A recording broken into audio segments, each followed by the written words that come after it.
संबंध। अर्जुन के ऐसा कहने पर भगवान ने क्या किया, इसको संजय आगे के 24वें और 25वें 2 श्लोकों में कहते हैं। संजय उवाच एवमुक्तो हृषीकेशो गुडाकेशेन भारत सेनयोरुभयोर्मध्ये स्थापयित्वा रथोत्तमम् भीष्मद्रोणप्रमुखतः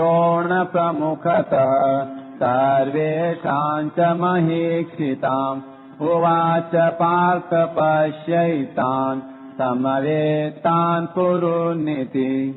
संजय बोले, हे भरतवंशी राजन, निद्रा विजयी अर्जुन के द्वारा इस तरह कहने पर अंतर्यामी भगवान श्री कृष्ण ने दोनों सेनाओं के मध्य भाग में पितामह भीष्म और आचार्य द्रोण के सामने तथा संपूर्ण राजाओं के सामने श्रेष्ठ रथ को खड़ा करके इस तरह कहा कि हे पार्थ, इन इकट्ठे हुए कुरुवंशियों को देख।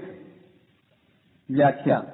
गुड़ाकेशेन, गुड़ाकेश शब्द के 2 अर्थ होते हैं।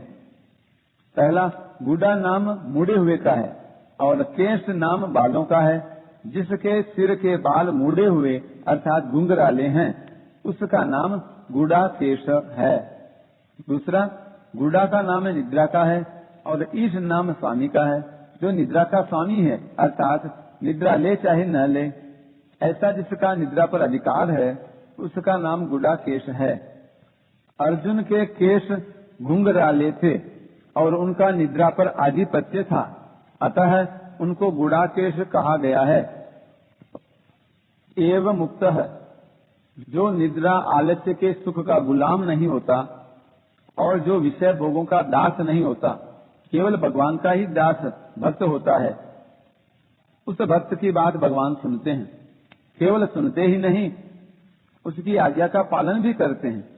इसलिए अपने सखा भक्त अर्जुन के द्वारा आज्ञा देने पर अंतर्यामी भगवान श्री कृष्ण ने दोनों सेनाओं के बीच में अर्जुन का रथ खड़ा कर दिया। ऋषिकेश, इंद्रियों का नाम ऋषिक है। जो इंद्रियों के ईश अर्थात स्वामी हैं उनको ऋषिकेश कहते हैं। पहले 21वें श्लोक में और यहाँ ऋषिकेश कहने का तात्पर्य है जो मन बुद्धि इंद्रियां आदि सबके प्रेरक हैं, सबको आज्ञा देने वाले हैं, वे ही अंतर्यामी भगवान यहाँ अर्जुन की आज्ञा का पालन करने वाले बन गए हैं। यह उनकी अर्जुन पर कितनी अधिक कृपा है। सेनयोर उभयोर मध्य स्थापयित्वा रथोत्तमम्, दोनों सेनाओं के बीच में जहाँ खाली जगह थी वहाँ भगवान ने अर्जुन के श्रेष्ठ रथ को खड़ा कर दिया। भीष्म द्रोण प्रमुखतः सर्वेषां च महीक्षिताम्, उस रथ को भी भगवान ने विलक्षण चतुराई से ऐसी जगह खड़ा किया जहाँ से अर्जुन को कौटुंबिक संबंध वाले पितामह भीष्म, विद्या के संबंध वाले आचार्य द्रोण एवं कौरव सेना के मुख्य मुख्य राजा लोग सामने दिखाई दे सकें। उवाच पार्थ पश्यैतान् समवेतान् कुरुनिति।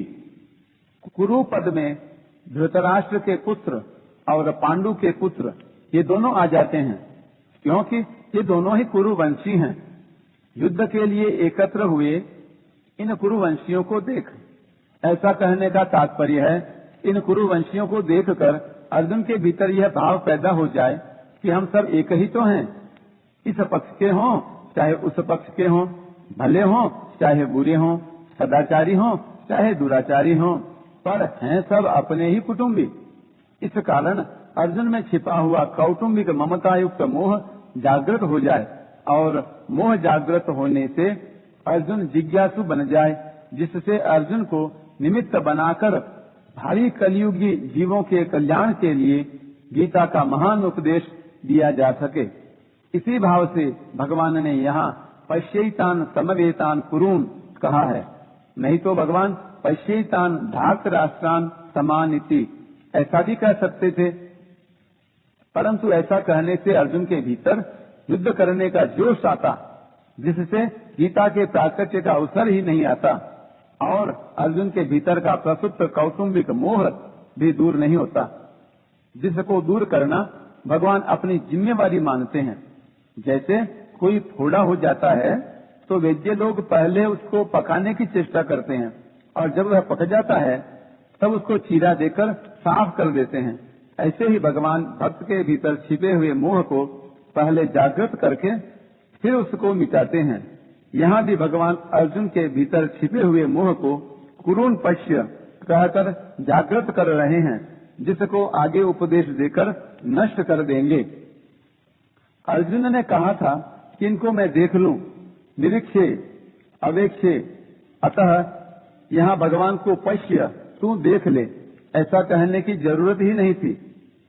भगवान को तो केवल रथ खड़ा कर देना चाहिए था, परंतु भगवान ने रथ खड़ा करके अर्जुन के मोह को जागृत करने के लिए ही कुरुन पश्य, इन कुरुवंशियों को देख, ऐसा कहा है। कौटुंबिक स्नेह और भगवत प्रेम, इन दोनों में बहुत अंतर है। कुटुंब में ममता युक्त स्नेह हो जाता है तो कुटुंब के अवगुणों की तरफ ख्याल जाता ही नहीं, किंतु ये मेरे हैं ऐसा भाव रहता है। ऐसे ही भगवान का भक्त में विशेष स्नेह हो जाता है तो भक्त के अवगुणों की तरफ भगवान का ख्याल जाता ही नहीं, किंतु यह मेरा ही है, ऐसा ही भाव रहता है।